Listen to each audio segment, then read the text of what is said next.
Hello बच्चों, आज हम हिंदी व्याकरण का पाठ 23 पढ़ेंगे। पाठ का नाम है अनुच्छेद लेखन यानी पैराग्राफ राइटिंग। बच्चों, किसी भी विषय पर सीमित शब्दों में अपने विचारों को एक अनुच्छेद में प्रकट करना ही क्या कहलाता है? अनुच्छेद लेखन कहलाता है। यानी कोई भी टॉपिक है, उस पर कम से कम शब्दों में अपने विचारों को जब हम प्रकट करते हैं तो वो क्या कहलाता है? अनुच्छेद लेखन कहलाता है। और हम लोग अब उस अनुच्छेद को बहुत अच्छी तरह से लिखने के लिए कुछ सावधानियां अगर बरतें तो बहुत अच्छा अनुच्छेद हम लोग किसी भी विषय पर लिख सकते हैं। जैसे कि शब्द सीमा को ध्यान में रखते हुए ही अपने विचारों को प्रकट करना चाहिए। और आदर्श अनुच्छेद लिखने के लिए, एक आदर्श यानी बहुत अच्छा अनुच्छेद लिखने के लिए हमेशा सरल और व्यवहारिक भाषा का ही प्रयोग करना चाहिए। यानी कि जो हमारी आम भाषा होती है, जो हम बोलते हैं, उस भाषा, उस लैंग्वेज का ही हमें प्रयोग करना चाहिए। तो बच्चों, आपकी जो पुस्तक है उसमें बहुत से जो है अनुच्छेद लिखे हुए हैं। जैसे मेरे प्रिय अध्यापक, स्वप्न में प्रिय अभिनेता से मुलाकात, और अगर मुझे जादुई छड़ी मिल जाए, और चौथा है यदि मैं कक्षा मॉनिटर होता। तो ये 4 अनुच्छेद लिखे हुए हैं ना, आप देखिएगा अपनी बुक में। सबसे पहला है मेरे प्रिय अध्यापक। तो कैसे लिखा है देखिए।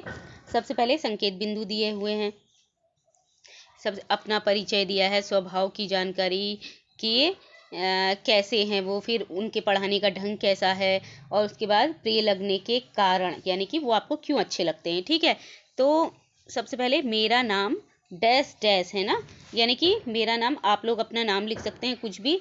मैं जिंगल बेल स्कूल की 4ठी कक्षा में पढ़ता हूँ या पढ़ती हूँ।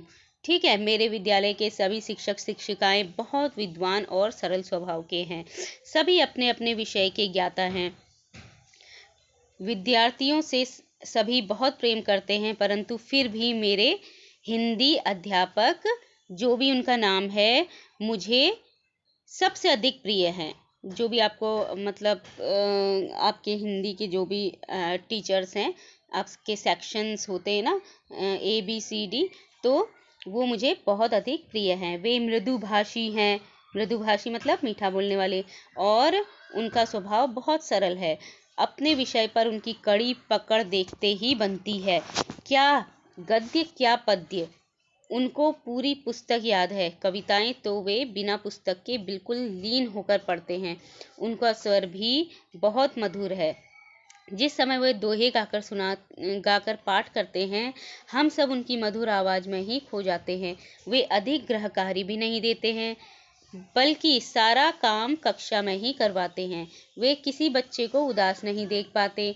अगर किसी बच्चे को उदास देखते हैं तो उससे उसकी उदासी का कारण जानते हैं और उस उदासी को दूर करने का प्रयास करते हैं।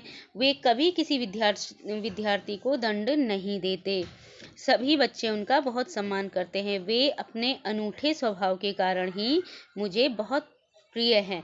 तो ये पैराग्राफ, ये जो है अनुच्छेद आपकी पुस्तक में लिखा हुआ है बच्चों। तो किस तरह से लिखा हुआ है ये आपको देखना है। ठीक है, तो इसी तरह से आप दूसरे भी विषयों पर लिख सकते हैं।